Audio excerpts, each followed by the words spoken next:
ছাত্র বন্ধুরা, আগের ভিডিওতে অন্তস্থ জ থেকে চন্দ্রবিন্দু পর্যন্ত ব্যঞ্জন বর্ণগুলির বিস্তৃত আলোচনার পরিকল্পনা করেছিলাম, কিন্তু ভিডিওটা দীর্ঘ হওয়ার কারণে আমাকে থেমে যেতে হয়। আজ বাকি অংশ সমাপ্ত করব, তাই ভূমিকা দীর্ঘায়িত না করে মূল আলোচনায় যাব। আরেকটা কথা, জ্ঞান পিপাসু মানুষদের ভিডিও দেখার, লাইক, শেয়ার, কমেন্ট ও চ্যানেলটি সাবস্ক্রাইব করার অনুরোধ রইল।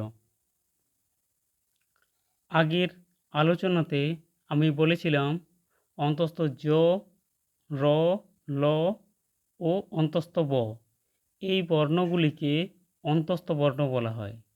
আবার একই রকমভাবে পরবর্তী তালব্য স, মূর্ধন্য ষ, দন্তস্ব ও হ এই বর্ণগুলিকে ঊষ্ম বর্ণ, ডয় শূন্য র, ঢয় শূন্য র এগুলিকে তাড়িত ধ্বনি বা বর্ণ, খণ্ডত্ব, অনুস্বর, বিসর্গ ও চন্দ্রবিন্দু এগুলিকে আশ্রয়ভাগী বর্ণ বলেছিলাম। কিন্তু কেন এদের অন্তস্থ বর্ণ, ঊষ্ম বর্ণ, তাড়িত বর্ণ বা আশ্রয়ভাগী বর্ণ বলা হয়, এবার তার বিস্তৃত আলোচনায় যাব। এবার প্রথমেই আসি অন্তস্থ বর্ণ। একদিকে স্পর্শবর্ণ, অন্যদিকে ঊষ্মবর্ণ। এই দুই শ্রেণীর অন্ত অর্থাৎ মধ্যে অবস্থান করে বলে অন্তস্থ জ, র, ল, ব এই চারটি বর্ণকে অন্তস্থ বর্ণ বলে।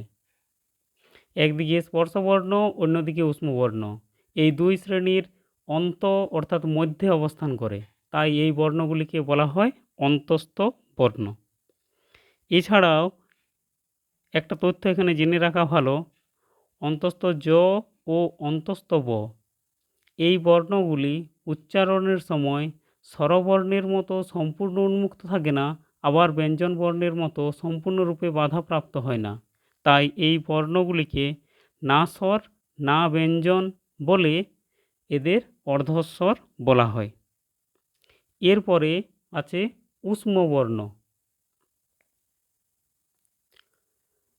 তালব্য স, মূর্ধন্য স, দন্তস্ব, হ এই চারটি বর্ণ উচ্চারণের সময় ঊর্ধ্ব উচ্চারক ও নিম্ন উচ্চারক বা স্বরতন্ত্রী দুটি পরস্পরের খুব কাছাকাছি আসার ফলে শ্বাসবায়ুর যাতায়াতে আংশিক বাধা সৃষ্টি হয় এবং সেই বাধা ঠেলে যাতায়াত করার ফলে একটি ঘর্ষণ অনুভূত হয়ে এই বর্ণগুলি উচ্চারিত হয়।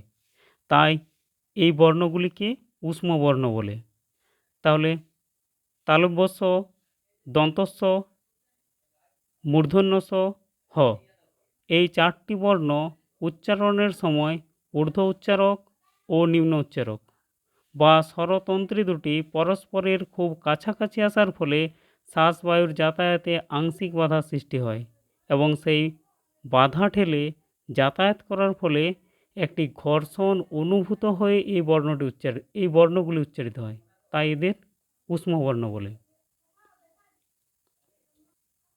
আবার তালব্য স, মূর্ধন্য স ও দন্তস্ব বর্ণগুলি উচ্চারণের সময় শীষ ধ্বনি প্রলম্বিত হয়ে উচ্চারিত হয়, তাই এইগুলিকে শীষ ধ্বনি বলে। এরপরে রয়েছে তাড়িত ধ্বনি।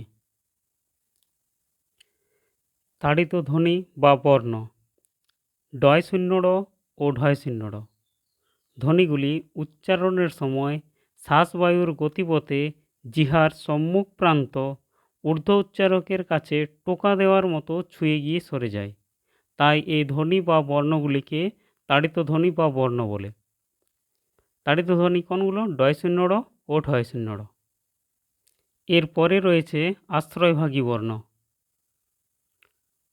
আশ্রয়ভাগী বর্ণগুলি হল খণ্ডত্ব, অনুস্বর, বিসর্গ ও চন্দ্রবিন্দু।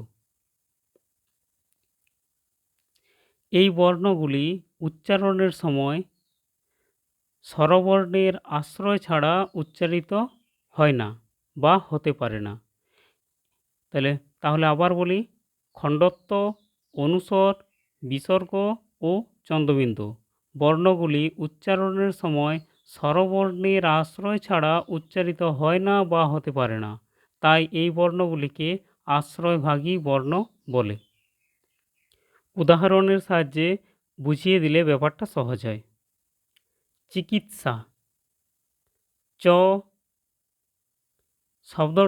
চিকিৎসা শব্দটি বর্ণ বিশ্লেষণ করলে পাই চ যুক্ত হ্রস্ব ই যুক্ত ক যুক্ত হ্রস্ব ই যুক্ত খণ্ডত্ব যুক্ত দন্তস্ব যুক্ত আ।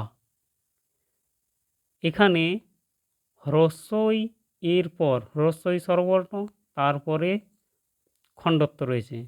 আবার কংস শব্দটিতেও বর্ণ বিশ্লেষণ করলে এইভাবে পাব, তাই অ স্বরবর্ণের পরে অনুস্বর ব্যঞ্জনবর্ণটি রয়েছে। দুঃখ শব্দটি বর্ণ বিশ্লেষণ করলে এভাবেই আমরা পাব, তাই স্বরবর্ণ হ্রস্ব উ এর পরে বিসর্গ ব্যঞ্জনবর্ণটি রয়েছে। আবার বাঁশি শব্দটি বর্ণ বিশ্লেষণ করলে আমরা এইভাবে পাব, তাই স্বরবর্ণের আশ্রয়ে চন্দ্রবিন্দু অবস্থান। এই বর্ণগুলি স্বরবর্ণের আশ্রয়ে উচ্চারিত হয় বা হচ্ছে। এছাড়াও আবার কিছু কিছু তথ্য জানা প্রয়োজন। অযোগবাহ বর্ণ, অযোগ, খণ্ডত্ব, অনুস্বর, বিসর্গ ও চন্দ্রবিন্দু এই বর্ণগুলি স্বরবর্ণ বা ব্যঞ্জনবর্ণ, কারো সাথে যুক্ত হয় না, অথচ উচ্চারণকালে নানাভাবে পরিবর্তন ঘটায়, তাই এই বর্ণগুলিকে অযোগবাহ বর্ণ বলে। এরপর আমরা তরল ধ্বনি জেনে নেব। তরল ধ্বনি র ল, কম্পিত ধ্বনি র, কারণ এই র উচ্চারণের সময় স্বরতন্ত্রের কম্পন অনুভূত হয়, তাই এগুলিকে কম্পিত ধ্বনি বলা হয়। পার্শ্বিক ধ্বনি ল, কারণ ল ধ্বনি উচ্চারণের সময় শ্বাসবায়ুকে জিহ্বার সম্মুখ ভাগ বাধা দেওয়ার কারণে জিহ্বার দু পাশ দিয়ে শ্বাসবায়ু বেরিয়ে যায়, তাই ল ধ্বনিকে পার্শ্বিক ধ্বনি বলে। ছাত্রবন্ধুরা, আজকের আলোচনা এই পর্যন্তই। ভিডিও ভালো লাগলে লাইক, শেয়ার, কমেন্ট এবং চ্যানেলটা সাবস্ক্রাইব করার অনুরোধ রইল। ধন্যবাদ।